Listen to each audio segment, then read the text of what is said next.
po ay makita na kayo po ay naririto.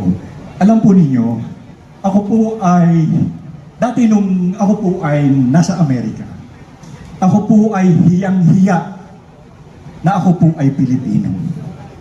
Bakit? Nung ako po ay nandoon, parang sinasabi ko sa sarili ko, bakit ako parang wala akong identity? Hindi ko malaman kung ano talaga ako sapagkat ang aking karamihang pag-uugali ay ugaling kanluranin, ugaling Amerikano, ugaling Kastila, pero yung aking katawan, Asya, parang hindi magkamatch. Ano? At kuminsan po ay nilalait ka pag ikaw ay brown ang kulay, pag ikaw ay nandoon sa ibang bansa. Ako po ay nahihiya nung ako ay nandoon. Pero, alam nyo ba, nang ako ay makabalik dito sa Pilipinas, magtagal, at nakita ko kung ano ang Pilipino.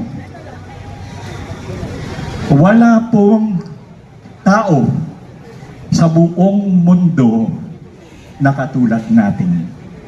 Tatandaan po nyo yan. Walang tao sa buong mundo na katulad natin.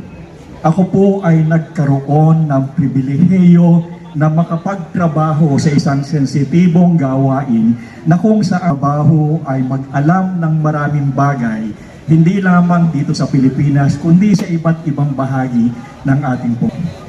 Wala pong katulad ang ugali ng mga Pilipino. Wala. Noong isang araw lamang, merong 3 bata na gutom. Tumigil doon sa nagtitinda ng kwek-kwek. Nagugutom yung 3 bata. Nakatingin. Alam nyo ang ginawa ng isang mama? Nagugutom ba kayo? Ang sabi ng 3 bata ay opo.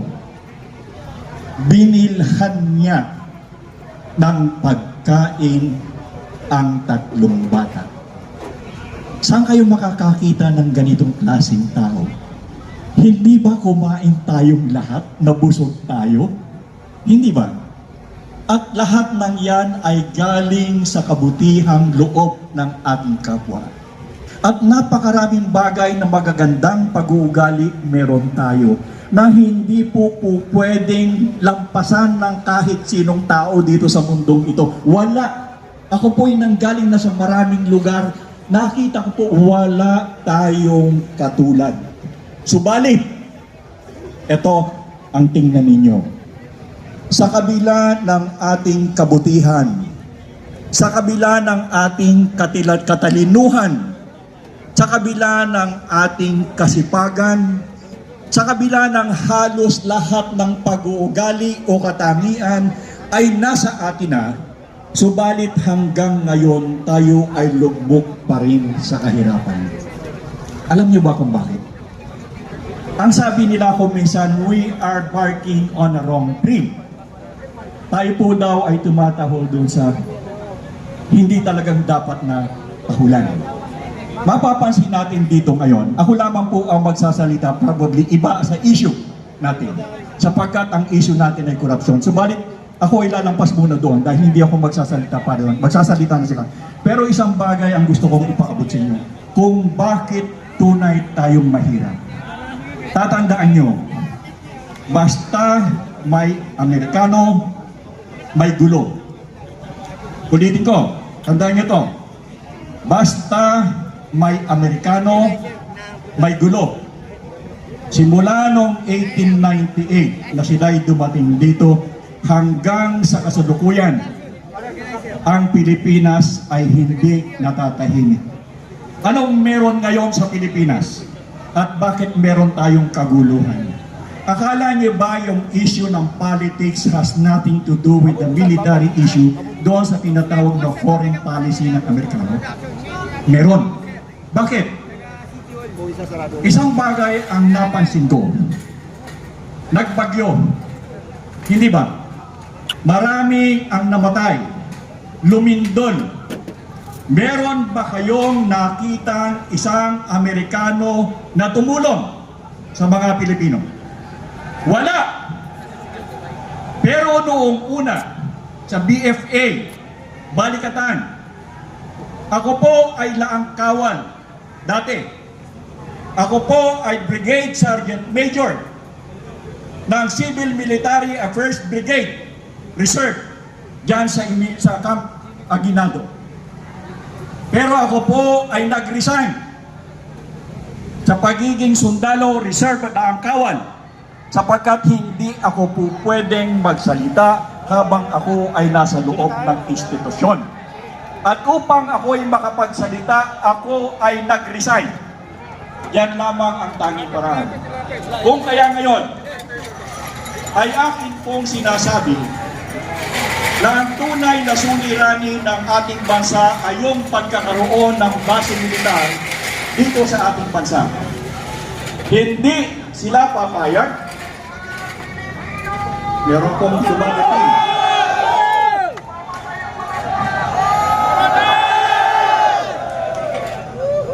Bigyan daan po natin yung dumadating.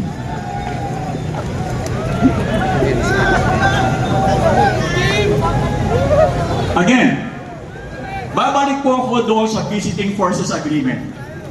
Noong kapanahon na namin ng Visiting Forces Agreement, ang mga Amerikano ay tumutulong pag merong sakuna sa Pilipinas.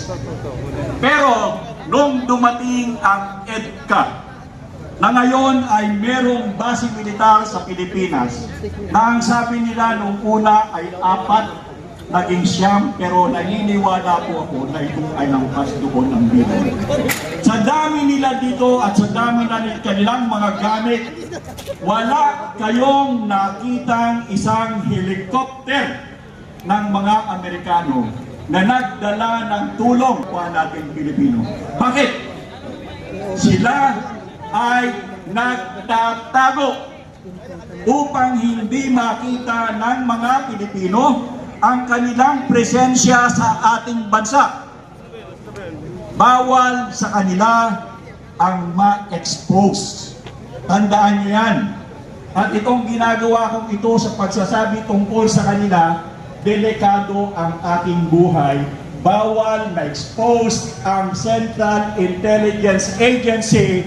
Yun po yung armas ng Amerika na kung saan ang ginagawa ay magmanipula ng mga bansa. Hindi lamang magmanipula kundi mag-assassinate ng sino mang tao na kung saan ay magiging hadlang sa kanilang interes. Kaya ako po ay hindi iba na magiging target nila sa aking sinasabi ngayon.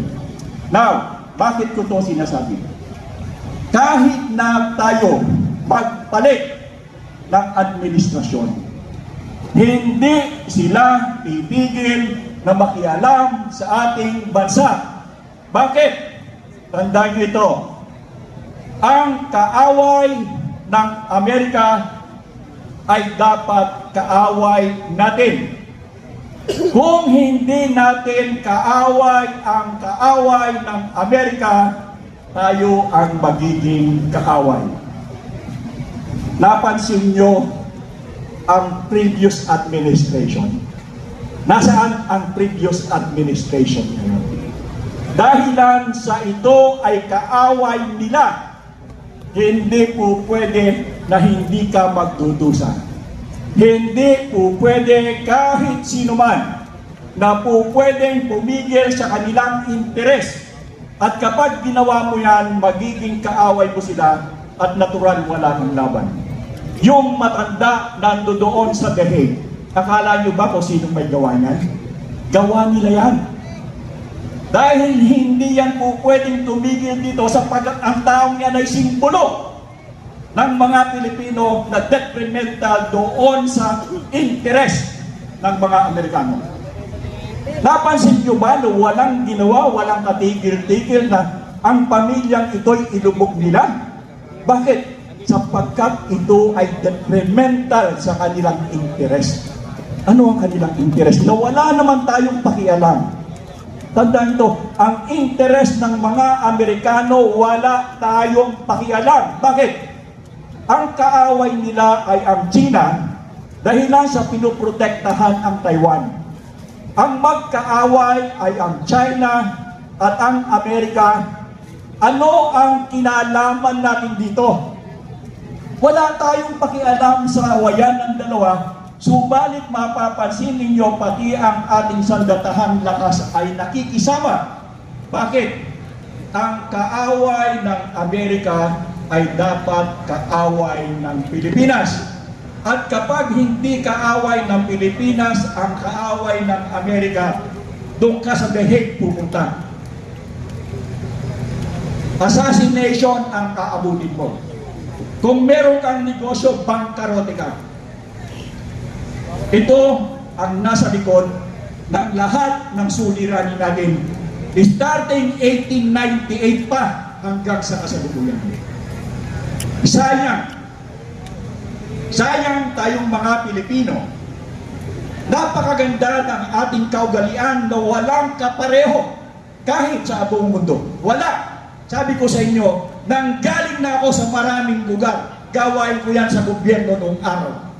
Wala akong makita. Yung dati ating ikinahihiya ko ang pagiging Pilipino, nung makita ko kung sino ang Pilipino, I'm so proud.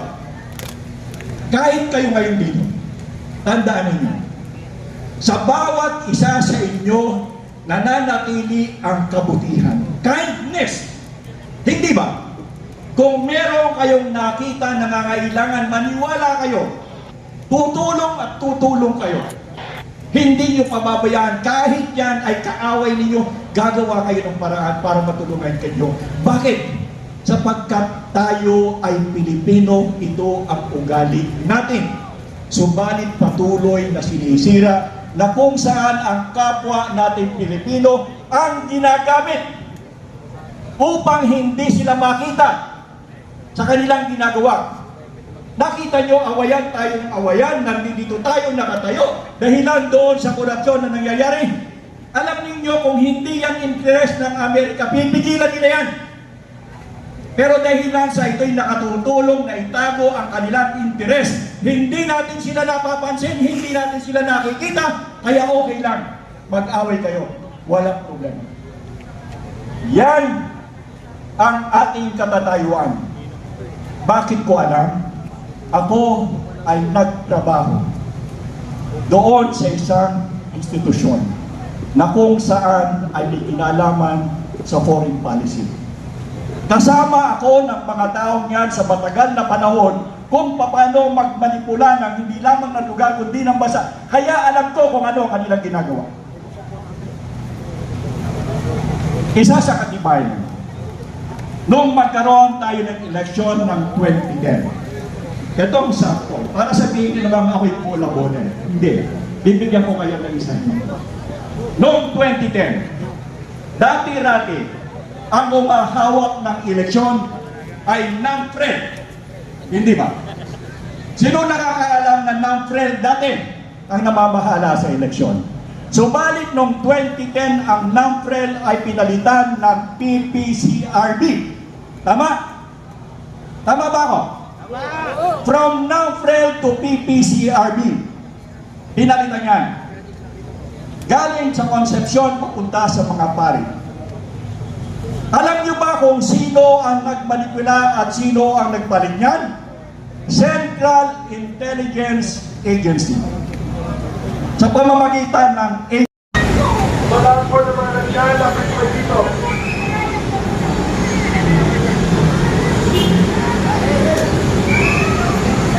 Everybody, please. Magsisimula na po ang ating programa at mga panawagan ng pagtitipon. Sa araw na ito, sama-sama po kumikilos ang ibang sektor ng lipunan upang ihayag ang sentimiento ng pagkadisgusto at pagkagalit sa gobyerno na pinamumunuan ng isang drug addict at magnanakaw. Ayon sa mga testimonya na lumalabas ngayon, it was no less than ang kapatid niya mismo ang lahat ng katotohanan na si Marcos, di ba ba yan? Kung si Marcos hindi nahiya ng ating ang magnanakaw, huwag tayo mahiya, sino tayo sarap. Hawakan ko natin ang mga streamers. Huwag po tayo sa likod, siya tayo sa harap. Pag sa harap po, may skyflex at may goldflex. Sa likod ko, vital. Bansay ang mga kasamahan, tayo na natin dito. Ang mga Muslim women, brothers and sisters, lapit po kayo sa ating lahat ito. Ang pagtitipo na ito.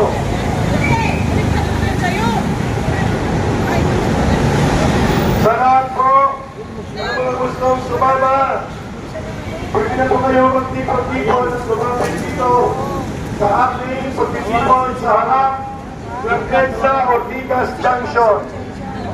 Pakiayos po ang mga placards, mga streamers, upang magsimula na. Pwede tayo sa harapan. Ilan lang po ang ating mga streamers. Ayan. So, nandyan po sa lahat, kung isa kayong lumapit, iharap po yung tangkad sa harap. Yan, dito. Yan, pwede na yan.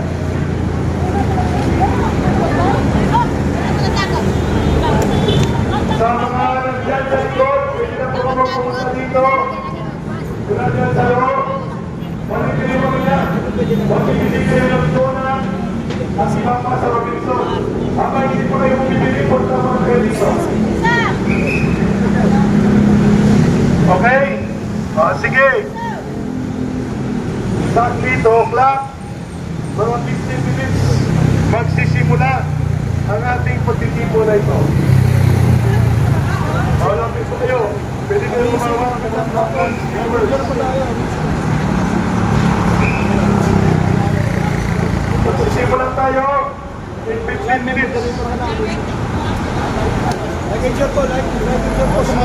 Magpaingay muna tayo bilang pagpapakita ng galit ng sambayan ng Pilipino sa nasunod ng gobyerno ni Marcos na sa malapit ay palalayasin na ng sambayan ng Pilipino. Tayo po ay nangyayaan lahat na magtipon-tipon upang ipakita na ang pagsisimula ng pag-aasa ng pagkakalit ng mamamayan Pilipino.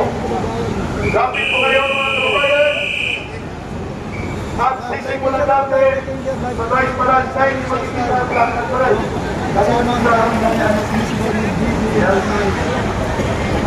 Okay, thank you. Salamat sa mga nandito. I-blast na po natin ang maayos at marami pa po ang karating. Sapagkat kung hindi bababa si Marcos, sabi niya bago magpasko may makukulong, hindi siya na mula ang ating ipakukulong. At bilang udyas, mag-ingay muna tayo para magsimula na ang programa in the next 10 minutes.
Magpapahayag ang isang retirado mula sa hanay ng security sector.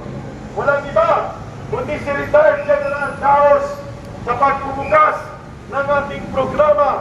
Ilocano, pero hindi tarantado. Ilocano, pero hindi magnanakaw, hindi adik, at higit sa lahat, tunay na nagmamahal sa bansang Pilipinas. Palakpakan natin si General Daos!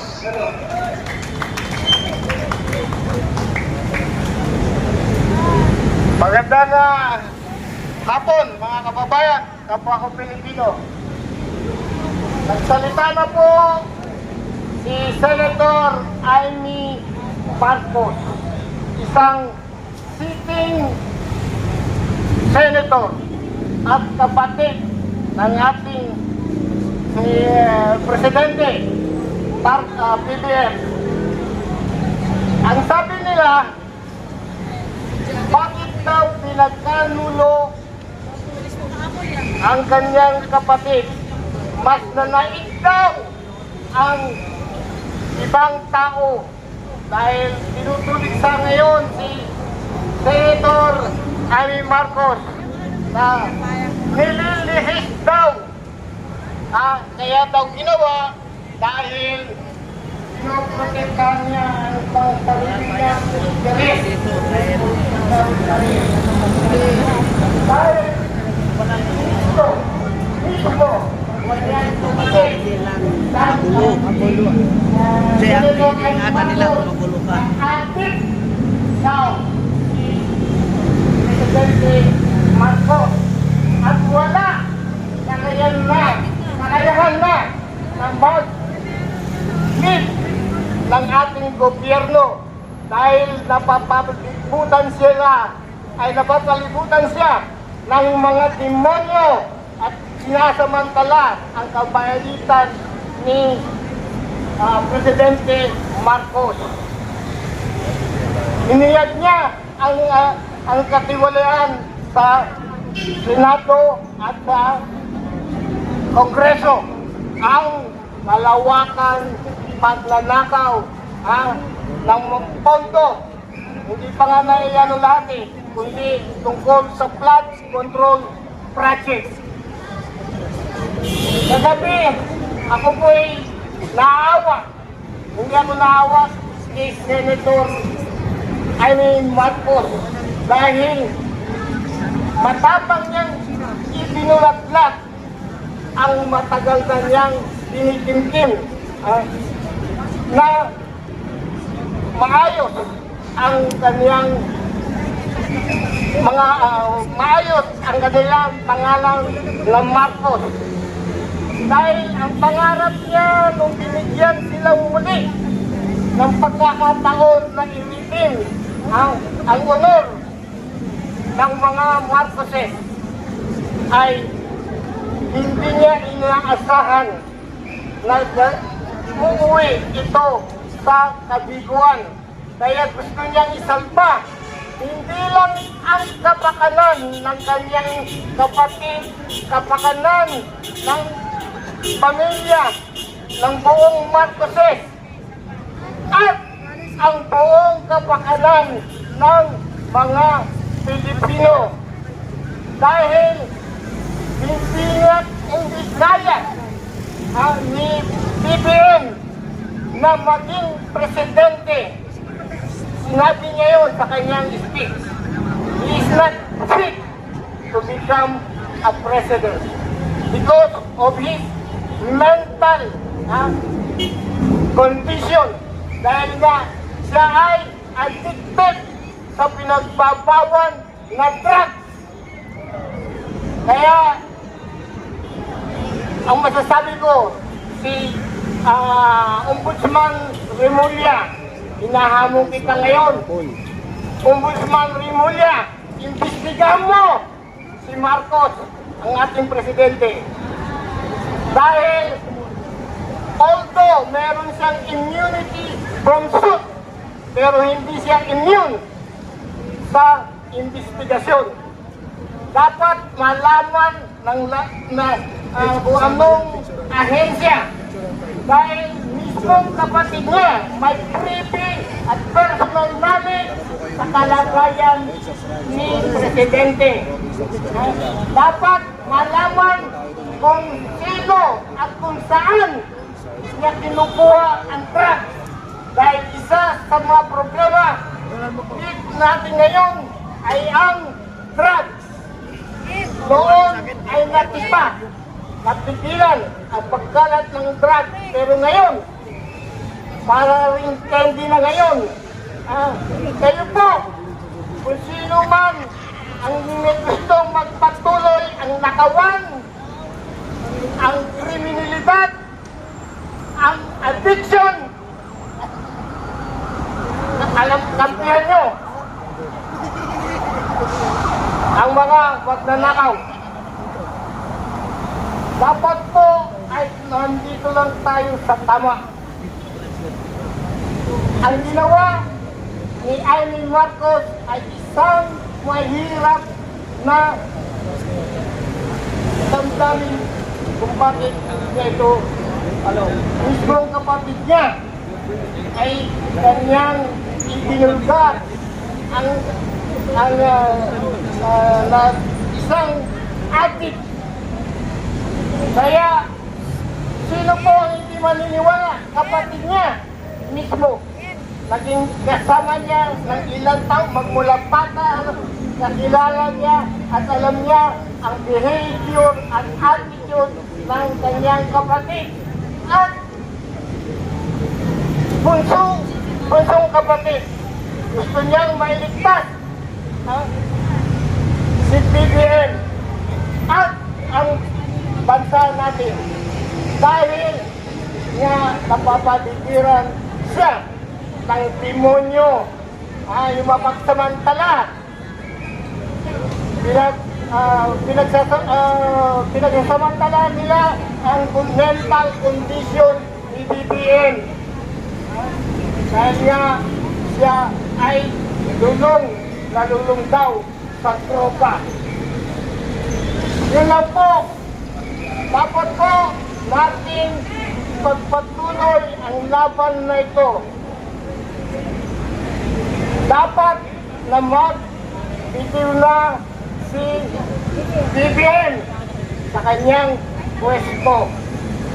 Dahil kailangan maging maayos po ang ating bansa, ang ating gobyerno. May balik ang moral ng mga public official. Yun lang po ang ating may contribute. Magkinaw ka muna ng tubig. Pariyo na kayo, hindi nila taos. Taos ang taos. Mga kababayan, ang mga nandyan po sa likod, lumapit kayo. Pag malayo kayo, wala kayong boiled egg at skyflakes. Dapat Nagalas natin sa administrasyong ito, lalo na kami sa Cebu, dinaanan kami ng lindol sa Bagyo. Marami tayong mga kababayang Cebuano ang namamatay dahil sa korupsyon na yan. Hindi dahil sa baha, kundi dahil sa korupsyon ng flood control. Ilang buwan na silang nag-iimbestiga, wala pa rin na kukulong hanggang ngayon. So sana po, ngayon, pakinggan nila ang mga hinaing na mga Pilipino. Pakinggan nila ang mga hinaing na mga Cebuano, lalo na yung mga naapektuhan ng bagyo sa Kalindol. Alam ninyo, masakit sa damdamin ang nararamdaman natin sa hirapan ngayon. Dati, ang akala natin ay guni-guni lang ang sinasabi nila na adik ang presidente. Pero kagabi lang, narinig natin galing mismo sa kanyang kapatid na isang senador, si Senador Jaime Marcos. Siya na mismo ang nagsabi na adik ang kapatid niya. Ipagpatuloy pa rin ba natin ang tiwala natin sa isang adik na presidente? Kaya please, Nananawagan kami. Ako, kahit ako lang siguro yata si Buano dito, or meron ba? So, daghan na ita. So, manawagan ka sa ato ang Armed Forces of the Philippines o sa PNP na ilang paminahon, pakinggan nila ang ating panawagan na bumaba na ang Presidente. Marcos, resign! Marcos, resign! Marcos, resign! Alag sa mga tingog sa Bisaya, Marcos, resign! Marcos, resign! Ang sabi nila, pag mag-resign daw si Marcos, kasi daw, mga DDS tayo. Alam ko, ako, aaminin ko, isa akong DDS. No? Ako ang founder ng Duterte Riders Team nationwide. Buong Pilipinas ang grupo na tinayo ko. Pero, wala na ang politika dito. Hindi tayo, wala tayong pinipili politika. Kahit mag-snap eleksyon tayo, bumaba lang ang presidente. Kaya ngayon pa lang, hintayin natin hanggang sa November 30 na sana ay pakinggan ng presidente ang panawagan natin. Naog! Bebe Marcos! Naog na! Naog na! Karoon na! Daghang salamat kung may hapon na itong daras.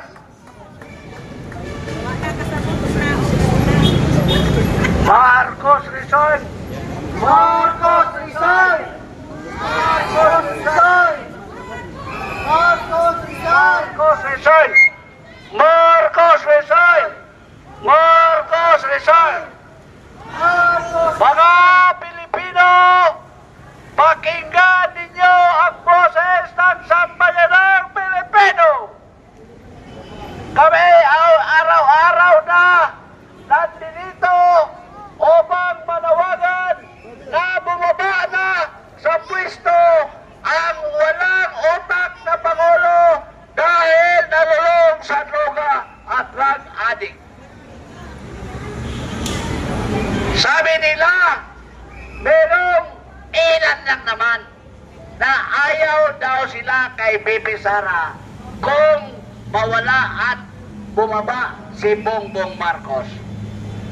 Kung ayaw ninyo kay Bibi Sara, di huwag, kasi kami po ay sumang-ayon sa konstitusyon na ginawa ng taong bayan na yun ang susundin. Kung ayaw ninyong sumunod sa konstitusyon, mga barbaryan kayo! Huwag na kayong kumain sa pira ng gobyerno! Kasi ang konstitusyon talaga ang masusunod! At sino ang isusunod na presidente ng bansa sa ngalan ng konstitusyon? Duterte!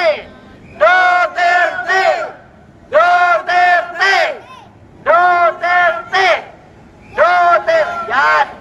Si Duterte ayon sa nalatad sa ating konstitusyon. Walang ibang makaharap dyan kasi sabi ng militar, armed forces at police, kami po ay sumang-ayon at sunod sa konstitusyon. Ibig sabihin, hindi nila harangan ang pag-upo ni Bibi Sara bilang susunod na presidente pangalip sa aalis na pagad na Pangulo. Tama ba? O ngayon, ako po ay manawagan sa ating mga kaparian. Kayo po ay sinusunod namin ayon sa inyong moral na pagtuturo sa amin. Sabi ninyo, bawal ang gamot, bawal ang droga, dahil makakasira sa inyong katawan sa utak at sa pamilya. Sabi ninyo, pinangaralan ninyo kami na ayaw ang kurano dahil kasalanan ng Panginoon. Thou shall not steal. Nasa 10 utos siya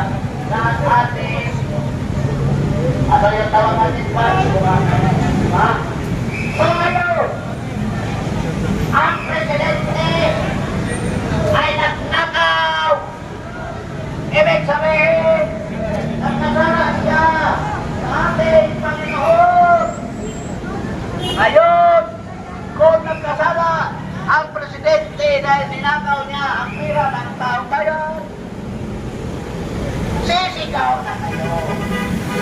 Na BBM design! Marcos design! Marcos design! Marcos design! Marcos design! Yun ang pangalan niya sa amin na ang kawatan magnanakaw ay isang daw siya natin ay isang tumak. Ha? Pagkaroon sa utos ng Panginoon. Hindi paglubat na. Lubat.